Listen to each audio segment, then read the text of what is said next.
I first met Iris when a friend who is a appraiser said, I've just met a woman with the most remarkable collection of couture costume jewelry. She probably has one of the two best collections in the United States. That was the beginning. I was working at FIT at the time, and she was one of the great lenders to our exhibitions at FIT, the Fashion Institute of Technology. So we became friends, and I saw her socially, and even after we started the Met, there was occasion to borrow from her. We had a show that was planned, and at the very last minute, there was something that happened that it couldn't be, we couldn't proceed, and it was very late. It was in the early summer. And I thought, well, we have to do a show for this for the fall, and what could it be? And I thought, well, you know, Iris has this renowned collection of costume jewelry. That'll be relatively easy to set up. Why don't we do that? As I was talking to her, it occurred to me we could do something really fun, because instead of having the jewelry on these abstract mounts, what we could do is style them in a way that they were Iris. He said, I think it would make a much more interesting show if you could show the public what you can do with accessories, how they can transform an outfit. Could you possibly spare about 5 outfits? You would have 100% authority to accessorize them any way you saw fit. So I said, oh, that sounds like fun. What would you like? Well, we don't know. What have you got? And that opened the Pandora's box. When you think about Iris's collection, several rooms in her Park Avenue apartment are dedicated to her clothes. Her closets are double height. That means 2 levels of clothing jammed together, where you'll just see a sliver of a Saint Laurent skirt or an Ungaro blouse. Lagerfeld piece, Dior, Galanos. This is a shaman, it's a Chinese shaman's jacket, but I'll wear it as a cocktail outfit with skinny pants. She had her mother's apartment, which was filled with clothing.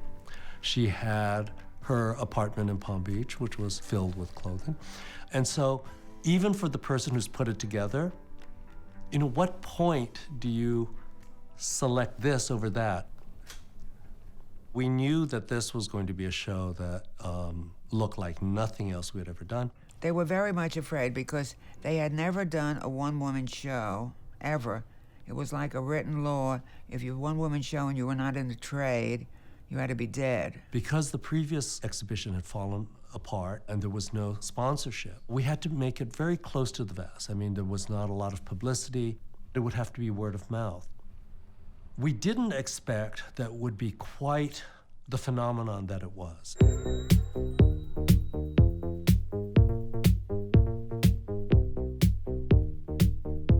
I don't know if there's been any other show that has relied so much on word of mouth. That's what surprised us. People coming in and leaving us, you have to see this show.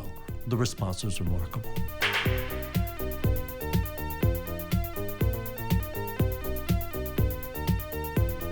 I went back numerous times. It was absolutely fascinating. And then I'd overhear people, the comments people made. On a rare occasion, I would comment on their comments. He'd tell me that people would say, you know, well, who is she? And they'd say, oh, I don't know, she's dead. So I told him, the next time you hear that, tap the lady on the shoulder and say, my auntie is very much alive. She's just walking around to save funeral expenses. New York, New York, New York. Rock, shake to the beat. Rock, shake in the streets. New York, New York, New York. These are mostly from Tibet. They weigh a ton. I wear them only when I'm assured that I can go home in about half an hour. Well, that's supposed to be me. Atop this ostrich. The jacket is made of barnyard feathers. I think it was in American Vogue that I saw the first thing about Iris. I think for her also, the exhibition at the Met was a very big change in her life. And I'm an octogenarian starlet. I think that's fun. See happy people dancing to the funky New York beat. I began to be, in a small way, a public person. I mean, I was always known in the trade in my interior design and called upon for quotes and written about, but I mean, not to the degree that, I mean, this was an avalanche.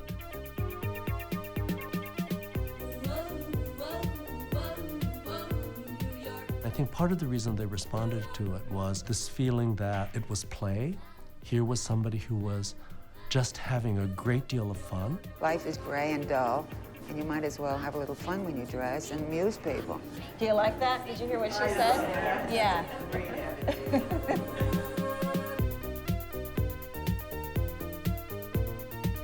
The show changed a lot as it moved. The next show in Palm Beach it just flowed. There were 7 contiguous galleries, and you walked from one to another. Well, I went to the museum on Long Island, in Nassau County, and then Peabody, Essex was really the climax. It was really beautiful because they have huge soaring ceilings, and they did a really great job. I'm sure that the reason my shows were so successful was that they provided fantasy, or it provided some glamour. There are a lot of explanations. Maybe people caught up with me. Maybe I was too far ahead. Maybe people are looking for something that's missing in their lives. Because as much as people say they don't want to be bothered, I think they really yearn for it.